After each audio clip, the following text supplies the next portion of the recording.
All right, let's dive right into one of the most difficult, most debated questions in the entire book of Exodus.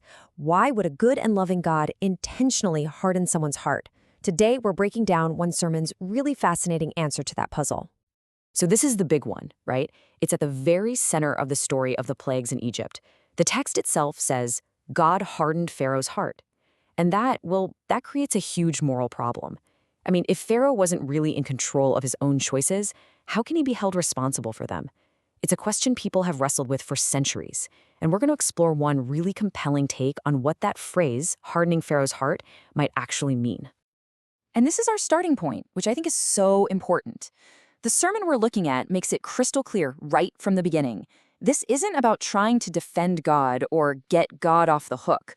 Instead, it's an invitation to just set aside our assumptions for a minute and look closely at what the story itself seems to be doing.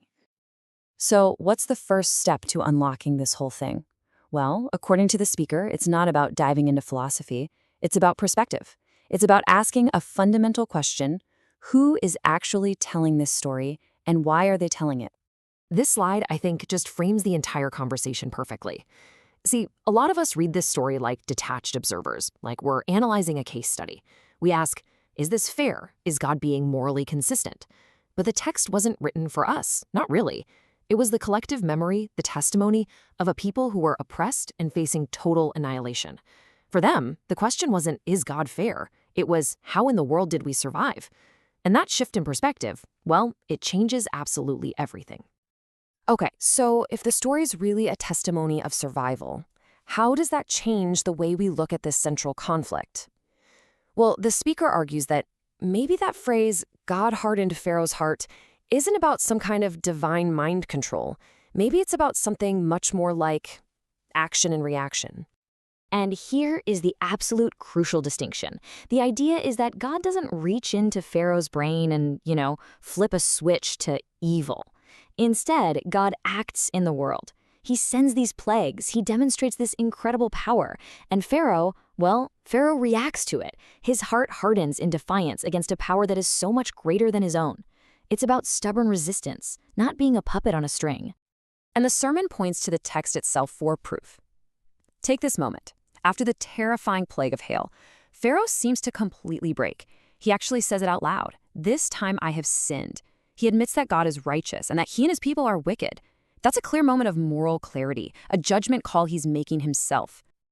And it's not a one-off thing. It happens again. After the locusts come and just destroy everything, Pharaoh confesses once more. He's begging for forgiveness. He is clearly, actively wrestling with his choices. He feels the pressure. He makes a conscious decision. This is a battle of wills, not a man following some pre-written script. So the speaker puts this question right out there, and it's a good one. Does this really sound like a man who's being controlled? A puppet doesn't feel regret. A puppet doesn't ask for forgiveness. Pharaoh's own words suggest he has free will, that he's a man who keeps giving in when things get tough, only to double down on his stubbornness the second the pressure is off.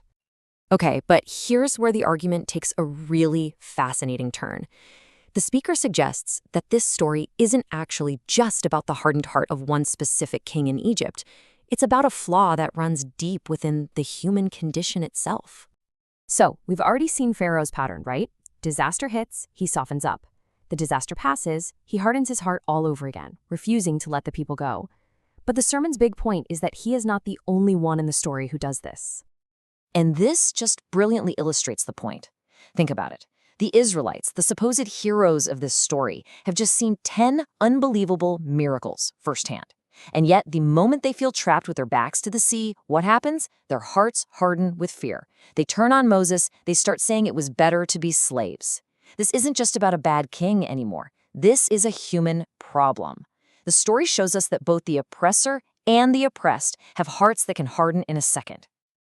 And this realization that this is a universal human problem leads us to the speaker's final and maybe most profound conclusion. The final plagues aren't just punishments. They're a cosmic statement about who God is. Okay, let's just look at the plague of darkness. This isn't some random scary event. The sermon connects it all the way back to the creation story in Genesis. If God is the one who separated light from darkness in the very beginning, then plunging Egypt into a darkness so thick you could feel it, well, that's God demonstrating his ultimate authority.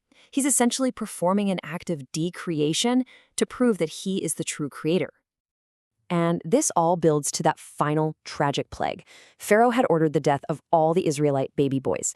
And in this terrible, awful reversal, God takes the firstborn of Egypt as a kind of ransom to secure Israel's survival. The speaker then draws a direct theological line from this event to the very core of Christian belief. Just as one group's loss paid for another's freedom, the idea is that this moment foreshadows the belief that the death of God's own Son would later be seen as the ransom for all of humanity. And that really brings us to the final takeaway from this whole explainer. The sermon argues that deep, lasting faith isn't really built on abstract theories or neat philosophical arguments. It's forged in the middle of powerful, world-changing events. It's about what God does. So the question it leaves us with is this. In our own lives, what are the powerful actions, the defining moments that have truly shaped our deepest convictions, maybe far more than any simple idea ever could?